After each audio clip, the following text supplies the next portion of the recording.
मित्रों नमस्कार, solid study में आपका स्वागत है। दोस्तों हम लोग रीजनिंग के इम्पॉर्टेंट 20 क्वेश्चन की प्रैक्टिस कर रहे हैं। तो इसी क्रम में हमारा आज प्रैक्टिस सेट नंबर 3 है। तो चलिए स्टार्ट करते हैं आज का पहला क्वेश्चन। 14 का संबंध 98 से है, 18 का संबंध 162 से है, तो 26 का संबंध किससे होगा। दोस्तों यहाँ पर अगर 14 दिया गया है तो 14 के आधे 7 से अगर हम गुणा कर देंगे तो हमारा 14 सत्य आ जाएगा यहाँ पर 98। इसी प्रकार से अगर 18 के आधे से 9, अगर 18 के आधे में 9 से अगर गुणा कर देंगे तो यहाँ पर हो जाएगा हमारा 18 नौया 162। उसी प्रकार 26 के आधे 13 से अगर हम गुणा कर देंगे तो 13 छंग 78, 13 दूना 26, 26 7 33, यहाँ पर आ जाएगा हमारा 338। हमारा आंसर हो जाएगा ऑप्शन ए 338। चलते हैं दोस्तों नेक्स्ट क्वेश्चन पर। अनुज स्कूल ए से दक्षिण की ओर 49 मीटर चला, फिर दाईं ओर मुड़ने के पश्चात वह 49 मीटर चला। अनुज का स्कूल मान लेते हैं ये है स्कूल ए से दक्षिण की ओर चला 49 मीटर चला। उसके बाद में कह रहा है वह दाईं ओर मुड़ने के पश्चात 49 मीटर चला। वह दाईं ओर मुड़ने के पश्चात 49 मीटर चला। उसके बाद दाईं ओर मुड़ने, फिर वह पुनः दाईं ओर मुड़ा और 34 मीटर तक चला। फिर पुनः दाईं ओर मुड़ा, दाईं ओर मुड़ने के बाद वह 34 मीटर तक चला। इतना ये मान लेते हैं 34 मीटर चला। अंततः दाईं ओर मुड़ा तथा 49 मीटर चला। अंत में फिर वह दाईं ओर मुड़ा और 49 किलोमीटर चला। ये हो जाएगी हमारी यहाँ की दूरी 49 मीटर हो जाएगा ये। उसके बाद कह रहा है अब वह स्कूल ए से कितनी दूरी पर तथा किस दिशा में है। स्कूल ए से कितनी दूरी और किस दिशा में है, ये हो जाएगी हमारी दिशा कौन सी, दक्षिण दिशा हो जाएगी। और दूरी कितनी है 49 में से अगर हम 34, ये दूरी हमारी 34 है तो ये भी हमारी 34 हो जाएगी। 49 में से 34 अगर माइनस कर देंगे तो 9 में से 4 गया 5, 4 में से 3 गया 1, कितना हो जाएगा यहाँ पर 15 मीटर दक्षिण। हमारा आंसर हो जाएगा ऑप्शन बी 15 मीटर दक्षिण। चलते हैं दोस्तों नेक्स्ट क्वेश्चन पर। एक पंक्ति में वैभव बाईं ओर से 7वां और प्रभात दाईं ओर से 9वां है। वैभव बाईं ओर से 7वां है, यहाँ पर वैभव बाईं ओर से 7वां और दाईं ओर से प्रभात है 9वें स्थान पर। अब कह रहा है कि वे दोनों आपस में अगर अपना स्थान परस्पर बदल लेते हैं तो अब वैभव बाईं ओर से 11वां हो जाता है। अब वैभव यहाँ पर कितना हो जाएगा 11वां हो जाएगा। अब पूछ रहा है पंक्ति में कुल कितने लोग हैं। तो इस प्रकार के क्वेश्चन को करने के लिए दोस्तों इसमें हम विकर्णों के योग को बराबर कर लेंगे। विकर्ण कितने, इसके विकर्ण का योग कितना आएगा 11 9 20 और ये 20 यहाँ पर भी हम लोग ले आएंगे। अब यहाँ पर हमें कुल संख्या निकालनी है, तो कुल संख्या निकालने के लिए विकर्णों का योग -1 कर देंगे। विकर्णों का योग -1 कर देंगे। यहाँ पर हम विकर्णों का योग -1 कर देंगे तो यहाँ पर आ जाएगा हमारा 19। दोस्तों यहाँ पर अगर प्रभात की नई स्थिति ज्ञात करना हो तो विकर्णों का योग करने के लिए यहाँ पर कितना ऐड करेंगे 13, इसकी नई स्थिति हो जाएगी 13। लेकिन यहाँ पर पूछ रहा है पंक्ति में कुल कितने लोग हैं, तो हमारे पंक्ति में कुल कितने लोग हैं 19 लोग। ऑप्शन बी हो जाएगा सही आंसर। चलते हैं दोस्तों नेक्स्ट क्वेश्चन पर। दिया गया है ये कागज़ दिया गया है दोस्तों। कागज़ को मोड़ने पर यहाँ पर ये काटा गया है। काटने के बाद जब इसी कागज़ को खोलेंगे तो कैसा दिखाई पड़ेगा। दोस्तों यहाँ पर देखेंगे कि ये हमारा त्रिभुज दिया गया है, इस प्रकार से ये गोला दिया गया है, ये फिर त्रिभुज दिया गया है। अगर इस कागज़ को दोस्तों इस प्रकार से अगर हम इधर खोलेंगे तो ये तीनों चित्र यहाँ पर, जो त्रिभुज यहाँ पर हमारा दिखाई पड़ रहा है, ये जो तीनों चित्र यहाँ पर दिखाई पड़ रहे हैं, ये तीनों चित्र उठ करके इस साइड में ऐसे आ जाएंगे। ये त्रिभुज इस प्रकार से हो जाएगा, फिर ये त्रिभुज इस प्रकार से हो जाएगा और यहाँ पर ये वाला तो रहेगा ही। दोस्तों इस प्रकार का चित्र हमारा ऑप्शन डी में दिखाई पड़ रहा है और किसी ऑप्शन में नहीं दिखाई पड़ रहा है, तो इसलिए हमारा ऑप्शन हो जाएगा ऑप्शन डी सही आंसर। चलते हैं दोस्तों नेक्स्ट क्वेश्चन पर। यहाँ पर दिया गया है संख्या युग्म दी गई है 144 का संबंध दिया गया है 16 से, तो ये संख्या युग्म इस संख्या युग्म के समान कौन से ऑप्शन में है। यहाँ पर ऑप्शन में इस संख्या युग्म के समान हमें चेक करना है कौन से ऑप्शन में है। दोस्तों अगर यहाँ पर देखें कि 144 में अगर हम 16 से भाग करें तो 16 नौइयाँ 144, 16 नौइयाँ 144 हो जाएगा। यहाँ पर 16 नौइयाँ 144। उसी प्रकार से अगर हम देखें तो ये हमारी जो दूसरी संख्या है पहली संख्या को यहाँ पर विभाजित कर रही है। पहले ऑप्शन में देखेंगे तो ये हमारा 7 दूनी 14, ये नहीं काट पा रहा है। यहाँ पर 99 देखेंगे, 99 को भी 10 नहीं काट पाएगा, यहाँ पर भी ये विभाजित नहीं हो रहा है। और यहाँ पर देखें कि बी ऑप्शन में देखेंगे 126 को 18 से अगर हम विभाजित करेंगे तो हमारा 18 सत्ते 126, यहाँ पर ये विभाजित कर पा रहा है, 7 बार जाएगा। देखेंगे डी वाला भी 135 में अगर हम 12 से विभाजित करें तो ये भी हमारा नहीं कट पाएगा, इसलिए हमारा आंसर हो जाएगा ऑप्शन बी। चलते हैं दोस्तों नेक्स्ट क्वेश्चन पर। 31 जनवरी 2007 को सप्ताह का कौन सा दिन था। दोस्तों इस क्वेश्चन को करने के लिए हम लोग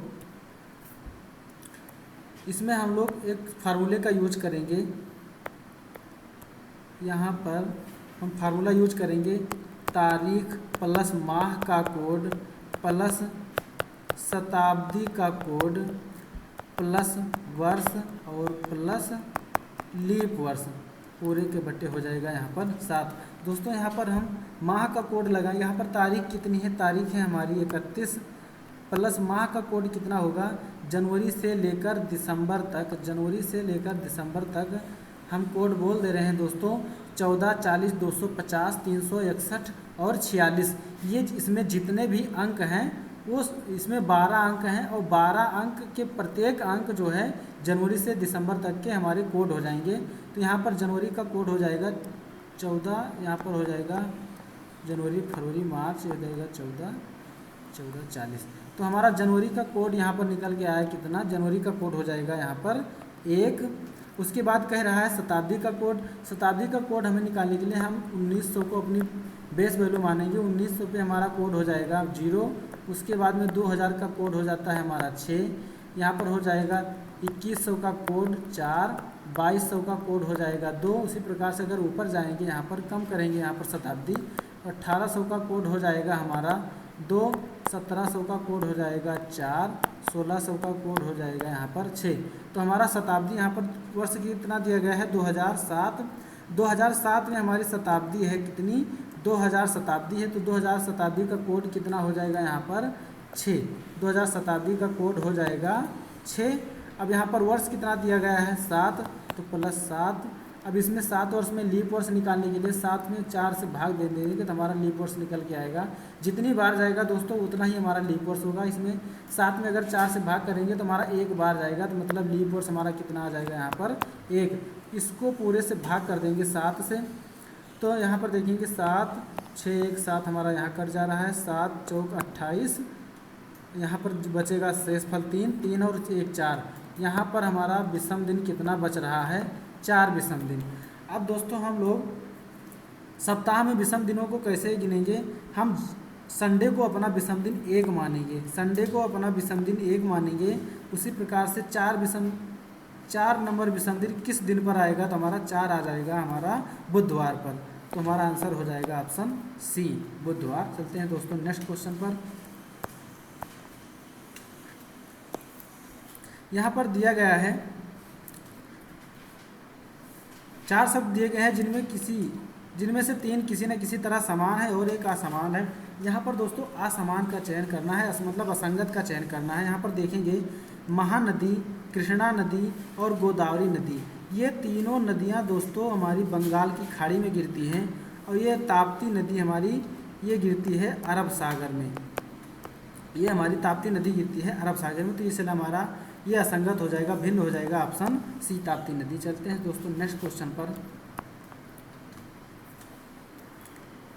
यहाँ पर दिया गया है, ये आकृति दी गई है, आकृति में यहाँ पर कौन सी आकृति भरी जाएगी। यहाँ पर क्वेश्चन मार्क के स्थान पर कौन सी आकृति आएगी। दोस्तों अगर यहाँ पर देखें हमारा एक ही चित्र से यहाँ पर हमारा आ जाएगा। देखो यहाँ पर ये अगर हम तीर को उठाएं तो तीर ये अपने स्थान पर ही घूम रहा है। कैसे घूम रहा है? ये तीर अपने स्थान पर ये एंटी क्लॉकवाइज घूम रहा है। देखो 90 डिग्री एंटी क्लॉकवाइज घूम रहा है। यहाँ से अगर 90 डिग्री घूमेगा तो इधर आ जा रहा है मुँह इसका, और ये 90 डिग्री घूमेगा तो ये नीचे की ओर आ रहा है, फिर 90 डिग्री घूमेगा तो इधर की ओर आएगा। लेकिन यहाँ पर एक बात और ध्यान देना है, ये ब्लैक वाला देखो दोस्तों, यहाँ पर ब्लैक वाला सामने है, उसके बाद में ब्लैक वाला ये पीछे आ जा रहा है घूमने के बाद में, फिर घूमेगा तो ब्लैक वाला फिर यहाँ पर सामने आ जाएगा, उसके बाद में फिर जब घूमेगा तो ब्लैक वाला कहाँ पर आएगा? पीछे आ जाएगा। तो देखेंगे हमारा कौन से तीर में हमारा ब्लैक पीछे है। इस प्रकार में ब्लैक हमारा पीछे की ओर दिखाई पड़ रहा है ऑप्शन डी में, तो हमारा आंसर हो जाएगा ऑप्शन डी। चलते हैं दोस्तों नेक्स्ट क्वेश्चन पर।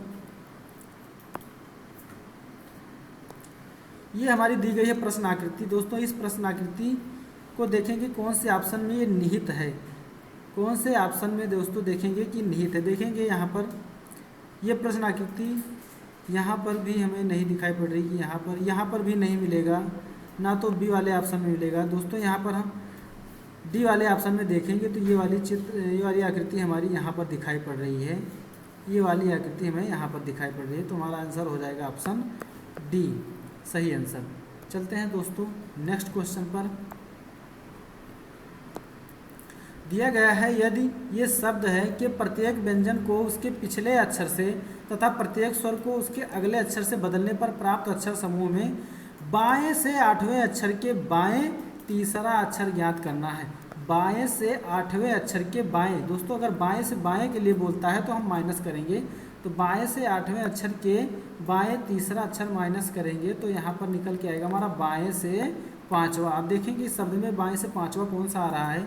पहला, दूसरा, तीसरा, चौथा, 5वां। 5वें पे हमारा टी आ रहा है, और टी हमारा क्या है? ये एक व्यंजन है, और यहाँ पर कह रहा व्यंजन को उसके पिछले अक्षर से निरूपित करते हैं यहाँ पर। तो देखो अगर टी में पिछले अक्षर से अगर इसको करेंगे, टी का पिछला अक्षर कौन हो जाएगा? यहाँ पर टी का पिछला अक्षर हो जाएगा एस, तो हमारा आंसर हो जाएगा ऑप्शन बी एस। चलते हैं दोस्तों नेक्स्ट क्वेश्चन पर। दिया गया है कथन दिया गया है यहाँ पर, कुछ बिल्ली चूहे हैं सभी बिल्ली शेर हैं। यहाँ पर दिया गया है कुछ बिल्ली चूहे हैं, कुछ बिल्ली चूहे हैं, और यहाँ पर कह रहा है सभी बिल्ली शेर हैं, और ये सभी बिल्ली क्या है? यहाँ पर शेर है। कुछ बिल्ली चूहे हैं और सभी बिल्ली शेर हैं। यहाँ पर निष्कर्ष दिया गया है कुछ चूहे शेर हैं। यहाँ पर चूहे को देखेंगे, ये चूहा जो है, कुछ चूहा यहाँ पर शेर दिखाई पड़ रहा है, तो यहाँ पर हो जाएगा हमारा पहला निष्कर्ष कुछ चूहे शेर हैं। दूसरा निष्कर्ष अगर हम देखेंगे तो कोई भी चूहा शेर नहीं है। तो क्या कोई चूहा शेर नहीं है? शेर, यहाँ पर कुछ चूहे शेर दिखाई पड़ रहे हैं, तो यहाँ पर कुछ चूहा शेर हो जाएगा। लेकिन हमारा दूसरा निष्कर्ष नहीं निकल रहा है, यहाँ पर कोई चूहा शेर नहीं है, शेर है, हमारा दूसरा निष्कर्ष नहीं होगा।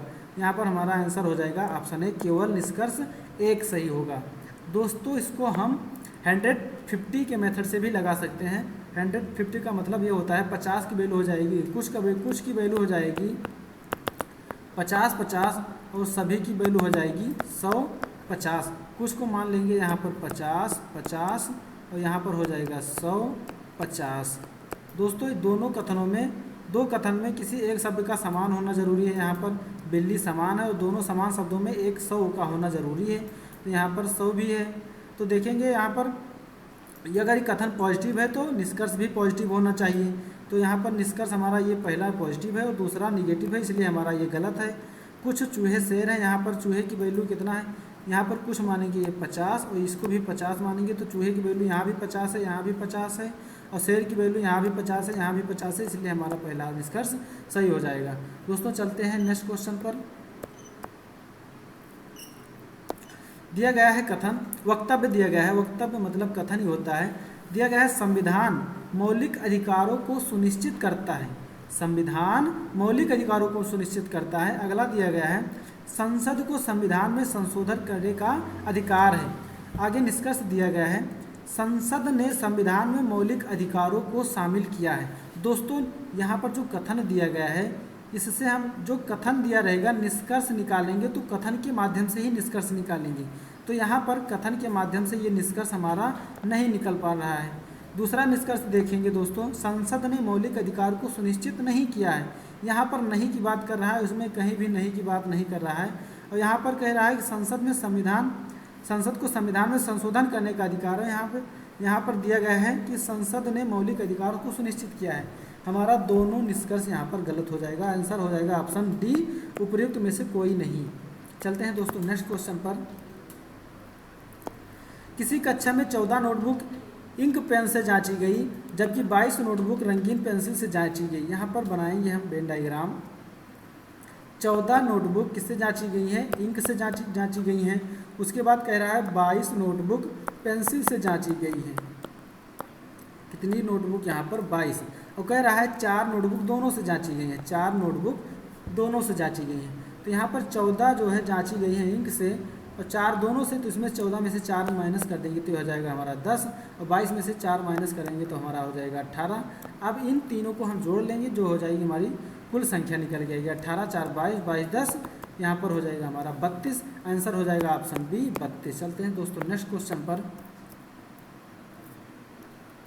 सुमन के गणित की परीक्षा में गलत जवाब सही जवाब का 3 गुना है। गलत जवाब सही जवाब का, ये हो जाएगा हमारा सही जवाब, गलत जवाब सही जवाब का 3 गुना है। यदि उसने कुल 72 सवाल हल किए हैं तो उसने अपने गणित परीक्षा में कितने सवाल सही हल किए हैं? यहाँ पर इसके यूनिट का मान हो जाएगा, यहाँ पर कितने यूनिट हो जाएगी? 3 और 1 हो जाएगा 4 यूनिट। 4 यूनिट का मान दिया गया है यहाँ पर 72, 1 का मान हो जाएगा 18।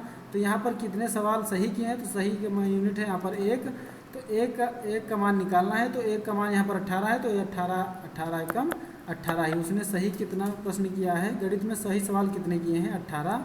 तो हमारा हो जाएगा ऑप्शन डी 18 सही आंसर। चलते हैं दोस्तों नेक्स्ट क्वेश्चन पर।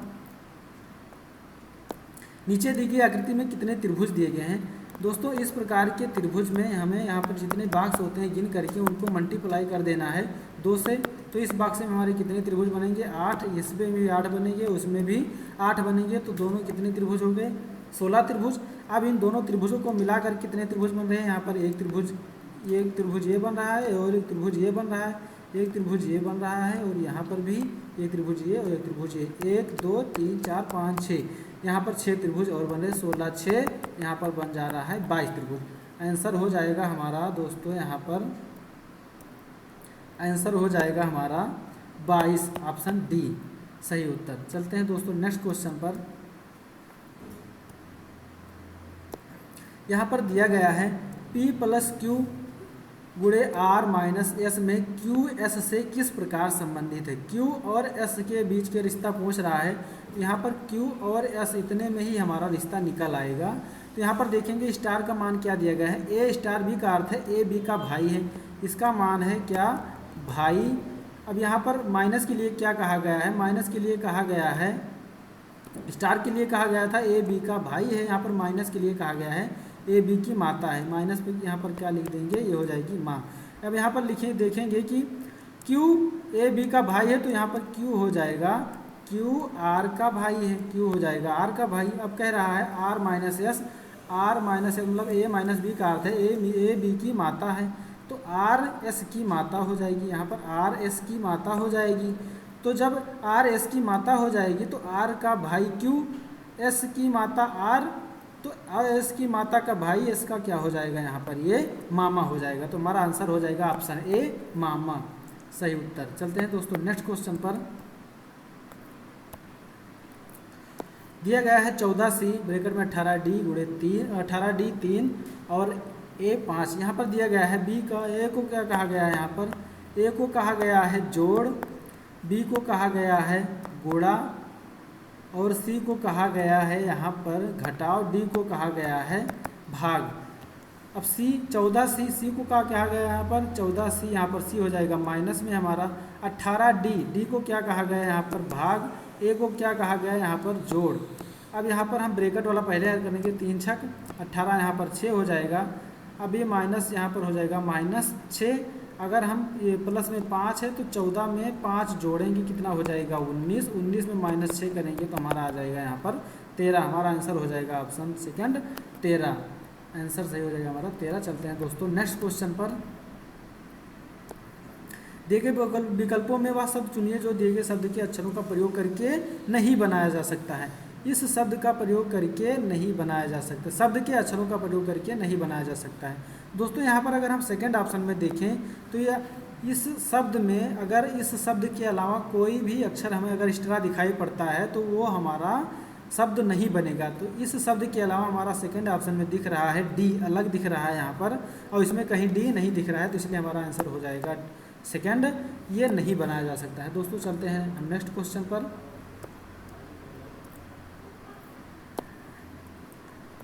यहाँ पर दिया गया है सीरीज दी गई यहाँ पर 16, 16, 17। यहाँ पर देखेंगे दोस्तों पहला नंबर हम इसमें अंतर निकालेंगे। यहाँ पर अगर अंतर निकालें तो यहाँ पर 0 का अंतर है, यहाँ पर 1 का अंतर है, और यहाँ पर अंतर है कितने का, 4 का, और यहाँ पर अंतर है 9 का। दोस्तों अगर यहाँ पर देखें 9 किसका स्क्वायर है तो 3 का स्क्वायर है।